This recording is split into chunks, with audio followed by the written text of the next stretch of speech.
안녕하세요. 산부인과 전문의 최예진입니다. 오늘은 흉터에 대해서 얘기를 해볼까 해요. 보통 이제 피부과에서는 여드름 페인 흉터들을 치료하기 힘들다 이런 얘기를 많이 하는데, 산부인과는 오히려 툭 튀어나온 켈로이드 흉터 때문에 오는 경우가 많아요. 특히 아기 낳고 나서 제왕절개 후에 오는 튀어나온 흉터들, 물론 옛날에 비해서는 수술할 때 좀 꼼꼼히 하기도 하고 관리하는 제품들, 의료기기들도 많아지면서 이런 흉터들이 좀 심하지는 않은 편이 되었어요. 그럼에도 불구하고 어쨌건 상처가 난 자리에서는 재생을 하면서 염증 반응을 일으키고, 나의 살성이라 그러죠. 나의 체질에 따라서 켈로이드 흉터가 잘 생기거나 아니면 혹은 잘 움직이는 부위에 관리가 되지 못하면서 장력이 생길 때 이 자리를 채우기 위해서 메꿔주는 부분이 흉터로 튀어나온 부분들을 형성을 하기도 합니다. 그래서 이게 그냥 보기에만 싫느냐, 보기에만 싫을 수도 있는데 그것보다도 좀 간지럽고요. 이게 끓기면서 자꾸 상처도 나고요. 마치 살아있는 살들처럼 좀 생겼다가 컨디션이 좋으면 좀 가라앉았다 하면서 반복이 되는 경우도 있어요. 사실 뭐 우리 이게 질병이거나 아니면 크리티컬하게 내 삶에 영향을 미치지는 않지만, 특히 여름 시즌이잖아요. 비키니를 입거나 혹은 이 흉터 때문에 뭔가 크롭티 같은 거 입을 때도 나는 싫다, 목욕탕 갔을 때도 너무 보여주기가 싫다, 이렇게 해서 치료를 많이 오시는 경우가 있거든요.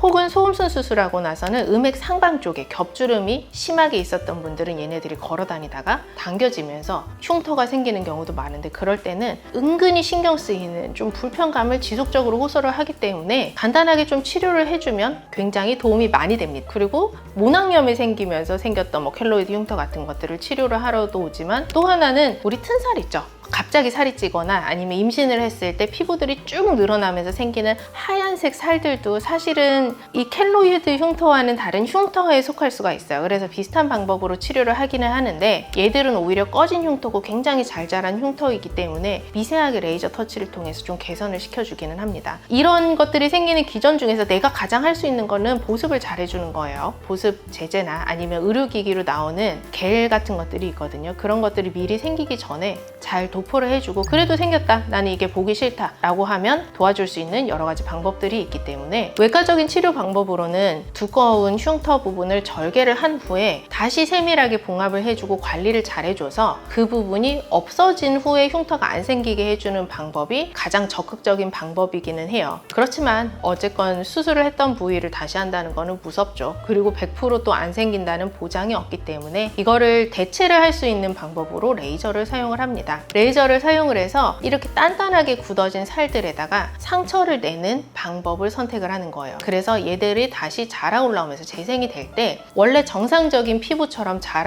올라올 수 있도록 도와주고, 기존의 안 좋은 피부들은 없어지도록 하는 것이 레이저의 방법이고요. 그리고 이때 또 도와줄 수 있는 물질들이 있죠. 재생을 해주는 주사라던가 혹은 염증을 심하게 올라오지 않도록 가라앉혀주는 주사라던가, 이런 주사요법들을 병행을 하면 여러 차례 시행을 했을 때 만족스러운 결과를 얻을 수가 있습니다. 아예 0으로 만들어주세요 라고 하면 그거는 쉽지 않을 수도 있어요. 예를 들면 문신 자국을 지운다고 해도 완전히 깨끗해지기는 어려운 것처럼 여러 차례 시술이 필요할 수도 있고, 그리고 이 레이저나 약물에 대한 반응이 개개인적인 차이가 있기 때문에 첫 번째 치료를 하고 나서 시간을 두고 좀 봐야 되는 것들도 있지만, 분명히 이 치료를 하고 나서는 기존에 있었던 가려움증이나 좀 닿을 때 불편한 신경적인 부분들이 많이 개선되는 것을 볼 수가 있습니다. 시술 후의 주의사항은 뭐 우리 상처 났을 때랑 동일해요. 거기에 밴드 같은 거를 붙여서 물이 좀 들어가지 않게 해주고, 자꾸만 쓸리거나 자극되는 것들을 피해줘서 관리를 잘 해주시면 되고요. 생각보다 남들은 별로 이거 괜찮다고 생각하더라도 나는 많이 불편할 수 있기 때문에 이 흉터에 대한 치료를 하고 싶다라고 하시면 병원에 내원하셔서 오래되기 전에 한번 치료를 받아보시는 것도 많이 도움이 될 수가 있겠고요. 혹시나 그런 상처가 잘 나시는 분들은 흉터가 생기지 않도록 약국에서 의료기기들이나 이런 것들을 처방받아서 관리를 초기에 잘 해주시는 것이 제일 중요할 것 같습니다.